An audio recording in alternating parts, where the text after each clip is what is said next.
My name is Ali. I'm 22 years old. I'm from Sweden. I've been a Muslim for 11 months. I was born in a town called Gothenburg, and I grew up in a place called Backa with my two parents, my two sisters.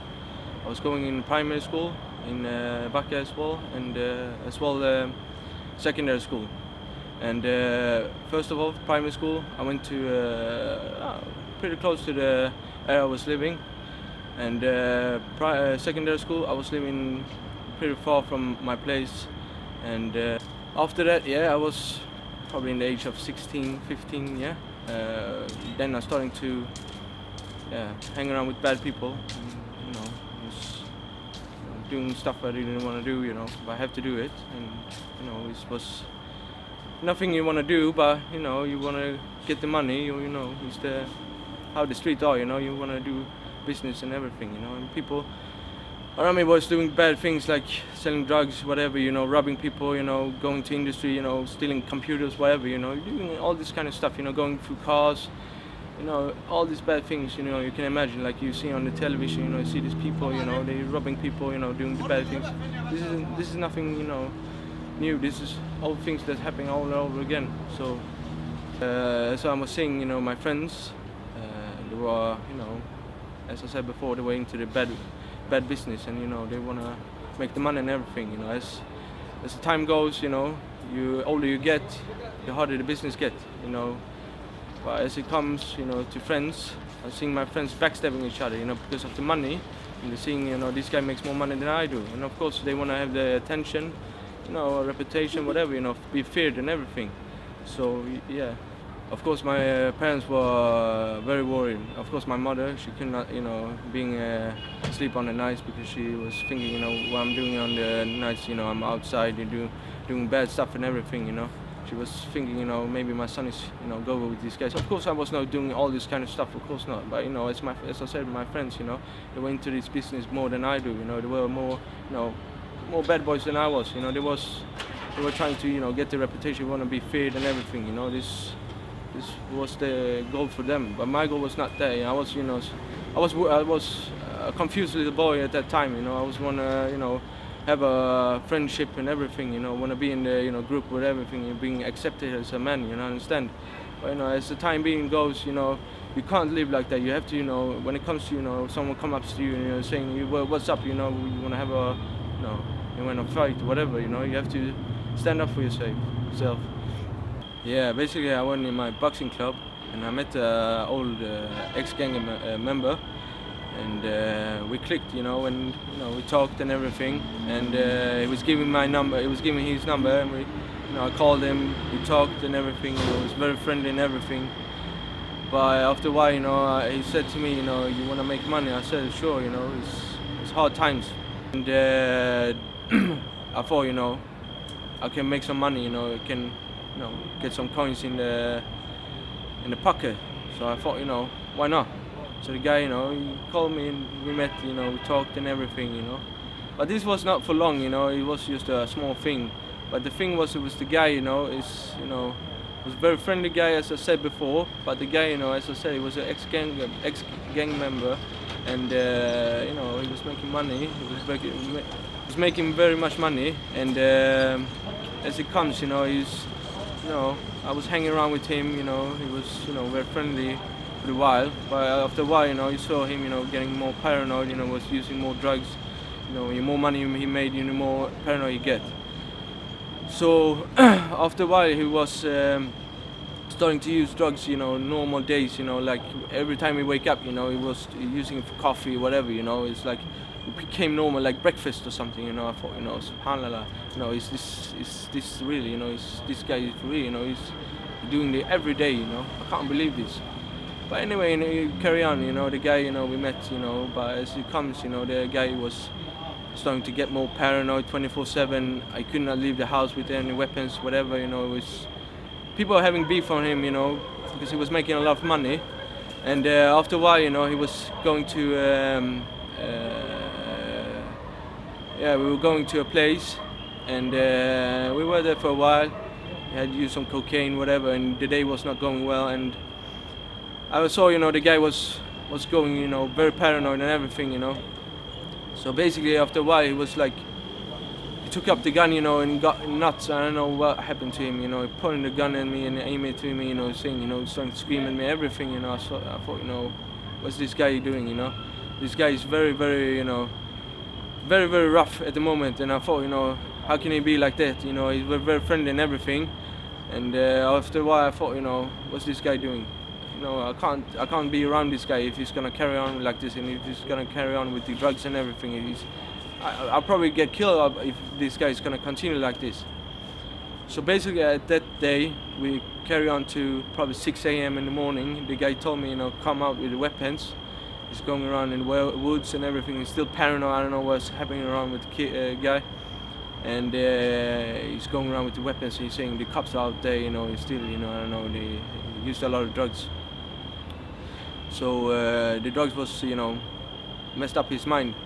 And he was carrying on, you know, going around the woods, you know, saying, come out, I know you're out there, you know, you can't hide, you know, I know you're out there. So you can't understand. He was like, we were there for 2 hours, you know, going around, you know, the guy was, I don't know, he was another dimension or something. So basically after 2 hours I went home. I thought, you know, subhanAllah, this guy is not my friend, you know, he's just, you know, making money, you know, he's getting paranoid. So yeah, after the problem, as I said, you know, we didn't talk that much, you know. I was, you know, leaving the guy alone, you know. I didn't want to be around him because something bad happened to me afterwards, and you know, I'm thinking, you know, what's the purpose of life? You know, what I'm doing here, you know, am I around here, you know, just to do bad things, you know? I'm a human being, you know. I have a good life, you know. I want to have a good life. I want to have a purpose of my life. I want to have peace in my mind, everything, you know. So basically, a friend talked to me about Islam, you know.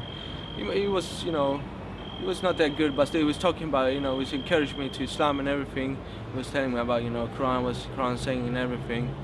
So yeah, I was starting to read about Quran, Islam, as I'm saying, you know, and Quran and everything, you know, what's Islam about, you know, because as you see in the television, you know, people talk, you know, Islam is bad and everything, you know. So, you know, I give it a chance, and you know, you see, you know, as I saw, you know, it's nothing bad about it, you know, it's alhamdulillah. Yeah, basically I started to read about it more and more, and as time being, I think it was like, I can't remember, but it took some time before, you know, the Shahada and everything, but I gave it a chance, you know. I was reading about it, listening to lectures and everything, and just trying to, you know, understand what's Islam about, you know, and even to, you know, hear, you know, what's the, you know, Sheikh telling about, you know, Western part, you know, they were telling, you know, people just consuming, you know, they have no life, they have nothing, you know. As I, you know, feeling, you know, this is true, you know, we are not doing any, I was like, I felt like, you know, this is true, you know. I don't do nothing in my life. I'm just sitting here living, you know, don't have a job, nothing, you know, and, you know, as I say, you know, about the criminality, you know, it's not good, you know. So I thought, you know, I was looking into what the Sheikh said, you know, people consuming, they're drinking alcohol, you know, they're doing this and that, you know, smoking cigarettes, whatever, you know. And I'm saying to myself, what kind of world do I want to grow up to, you know, what kind of society want I live up, you know. So yeah, after that, you know, it was like, yeah, I went to Sheikh with my friend in a place called Biskopsgården in Friskväderstorget, and we went there, and I had a lot of questions, but I didn't know how to begin the question. So I said to the Sheikh, you know, begin to talk, and as he was talking, you know, he answered all my questions, you know, about, you know, girls, whatever, you know, all this kind of stuff, how, you know, how society works in this time, you know, and how God are, you know, and how Allah is, you know, everything. Basically, as I talked to the Sheikh, you know, he was saying all these questions and everything, you know, you know, I was, after that, you know, as he answered all my questions, I went home, you know. I tell the guys, you know, give me some time just to read about more about Islam, you know. They give me some books about the Prophet, and, you know, about Quran and everything, you know. I was reading about it. I was listening to more lectures and everything. I get, you know, they, you know, really boost, you know. I was feeling, you know, and you know, it was like, you know, I was feeling, you know, now I got the purpose in my life, you know. I'm starting to feel, you know, this is what I want to live for, you know. This is, yeah. So after a while, I went back to my friends and said, you know, it's the time, you know. I want to become a Muslim, because I don't want to spend my time more, you know, wasting it, you know.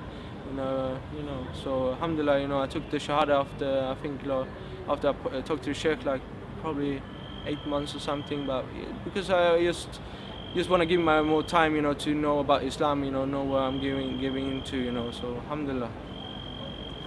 Now you've become a Muslim. How has Islam changed your life?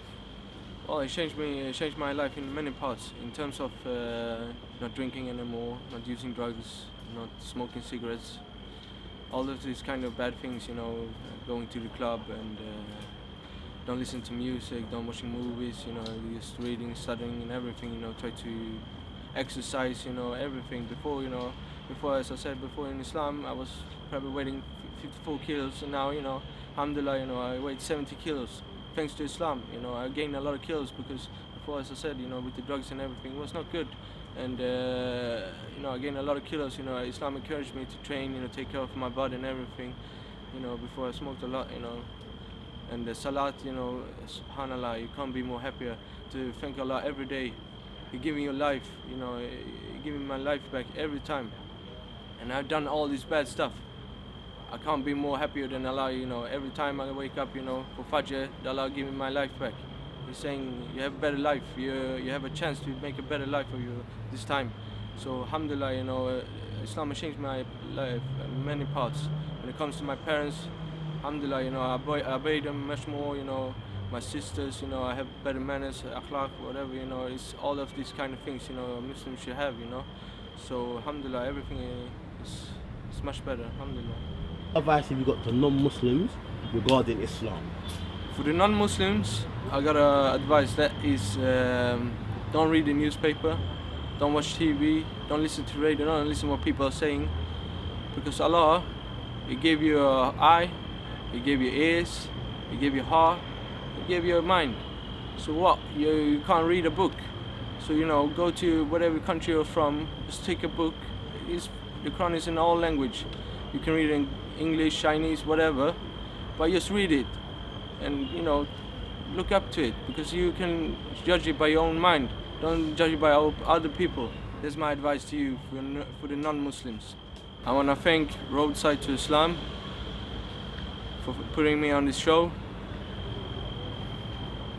För muslimer i Sverige som vill lära sig mer om din och helt enkelt bara bli en bättre muslim och lära sig om vem Allah är och allt detta.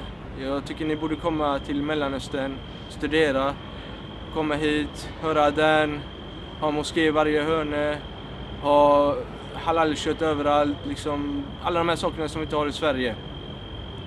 Och att kunna ha sheikh eller män som har hur mycket kunskap som helst och lära sig av de här personerna. Alhamdulillah, sen jag kommit hit, jag lärde mig hur mycket som helst. Jag tror första gången jag kom hit, jag kunde ingen arabiska, ingenting sånt här. Och nu jag kan läsa Koran, allting, göra hifz, allting, och jag kan mest läsa arabiska, allt detta. Men det tackar vare Allah. Allah gav mig den chansen, så ni borde komma hit. Assalamu alaikum.